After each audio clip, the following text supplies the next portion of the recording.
அஸ்ஸலாமு அலைக்கும். நம்ம இன்றைக்கி ரம்ஜான் ஸ்பெஷலாக வந்து இஃப்தாருக்கு புட்டிங் பண்ணியிருந்தேன். லாஸ்ட் வீடியோலேயே சொல்லியிருந்தேன். லாஸ்ட் வீடியோ வந்து நம்ம இஃப்தார் பாக்ஸ் அன்பாக்சிங் பார்த்தோம். ஸோ அந்த வீடியோலேயே வந்து நான் இதை காமிச்சிருந்திருப்பேன். இந்த ரெசிபி நெக்ஸ்ட் வீடியோவில் அப்லோட் பண்ணுறேன்னு. ஸோ வாங்க பார்க்கலாம் எப்படின்னு. அகர் வந்து இப்போ பாக்கெட்டே பார்த்தீங்கன்னா 40 ரூபாய்க்கு விற்கிறாங்க. முன்னாலாம் 25 ரூபா தான் வச்சுருந்தாங்க. ஸோ அது நான் வந்து ஒரு பாக்கெட் தான் வாங்கியிருந்தேன். அதிலே வந்து பாதி 2 கலர் வந்து பண்ணிக்கலாம் அப்படின்னு சொல்லிட்டு. ஸோ வந்து ஃபஸ்ட்டு வந்து கொஞ்சம் பாதி ஒரு பாத்திரத்தில், இன்னொரு பாத்திரத்தில் வந்து இன்னும் பாதியும், அதாவது ரொம்ப தண்ணி வேணாம், அது சும்மா லைட்டாக முழுகிற அளவுக்கு தண்ணி வந்து சேர்த்துட்டு சிம்லேயே அடுப்பை வச்சு நல்லா அப்படி கிண்டி விட்டுட்டிங்கன்னா நல்லா கரைஞ்சிரும். தண்ணி மாதிரி கலருக்கே அது வந்து மாறிடும் அந்த அகரகர் வந்து. இந்த அகரகர் வந்து பவுடராகவும் விற்கிறாங்க. பட் அது வந்து பாக்கெட்டில் வந்து உங்களுக்கு ப்ரைஸ் பார்த்தீங்கன்னா 100 ருபீஸ் கிட்ட வரும். இது வந்து 40 ருபீஸ் தான் வரும். இப்போ நான் வந்து அது நல்லா கரைஞ்சக்கப்புறம் 1 கப் அளவு பால் சேர்த்துக்கிறேன். பால் சேர்த்து பால் வந்து லைட்டாக நல்லா கொதிக்கணும். கொதிச்சக்கப்புறம் நான் வந்து இனிப்புக்காக 2 ஸ்பூன் சர்க்கரை சேர்த்துக்கிறேன். இனிப்பு வந்து உங்களோட விஷ் தான். ஸோ அதுக்கப்புறம் நம்ம வந்து எசன்ஸ் சேர்க்க போகிறோம். இன்னொரு பாதி பார்த்திங்கன்னா அதுவும் வந்து நல்லா வந்து கரைஞ்சிருச்சு அந்த அகரகரு.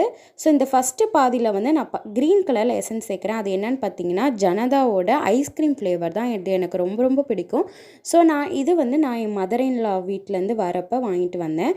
ஸோ இது வந்து ஃப்ளேவர் செம்மையாக இருக்கும். அந்த பிஸ்தா வந்து ஐஸ்கிரீம் எப்படி இருக்குமோ அதே ஃப்ளேவரில் இருக்கும். நீங்கள் சுகர் போட்டக்கப்புறம் இதையும் போட்டு ஒரு தடவை நல்ல பாலை கொதிக்க வச்சுருங்க. இப்போ இன்னொன்றுலேயே நான் வந்து இப்போ பால் ஆட் பண்ணியிருக்கேன். ஸோ இது பார்த்தீங்கன்னா கொஞ்சம் கொதிச்சக்கப்புறம் அடுப்பை வந்து ஆஃப் பண்ணிடுங்க. நான் இப்போயே வந்து அடுப்பை ஆஃப் பண்ணிவிட்டேன். எனக்கு வந்து ஒரு 2 நிமிஷத்தில் நல்லா கொதிச்சிருச்சு. இப்போ இந்த கொதித்த பாலை வந்து இதில் நல்லா வடிகட்டிடுங்க. ஒரு அகலமான தட்டு இல்லாட்டி பாத்திரம் ஏதாவது வடிகட்டுறோன்னா நம்ம வந்து அகரகர் வந்து சில நேரம் வந்து ஓரங்களில் வந்து கெட்டியாக நின்றுக்கும். ஸோ நீங்கள் வடிகட்டாமல் அப்படியே ஊற்றினீங்கன்னா புட்டிங்கில் வந்து ஒரு மாதிரி கட்டி சேர்ந்த மாதிரி ஆகிடும். ஸோ கேமரா லைட்டை ஆஃப் பண்ணிட்டு காமிக்கிறேன். ஒரிஜினல் கலர் பார்த்திங்கன்னா இந்த மாதிரி தான் இருந்துச்சு.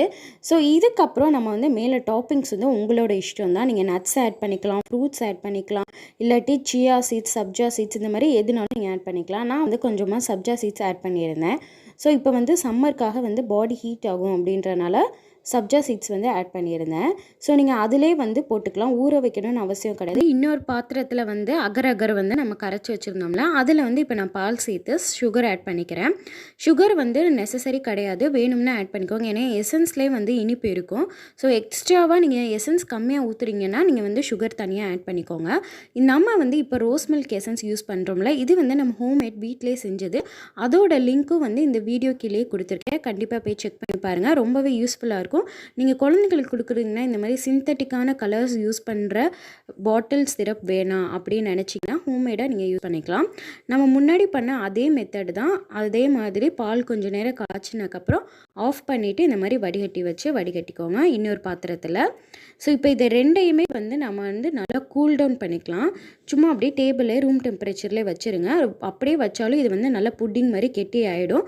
ஸோ நீங்கள் ஜில்லுன்னு சாப்பிடணும் ஆசைப்பட்டீங்கன்னா ஃப்ரிட்ஜில் கொஞ்சம் நேரம் வச்சு எடுத்து சாப்பிட்டு சர்வ் பண்ணுங்கள். நான் இப்போ கொஞ்சம் ஜில்லுன்னு ஆகிடுச்சு. நான் ஃப்ரிட்ஜில் வந்து வச்சு எடுத்துக்கிட்டேன்.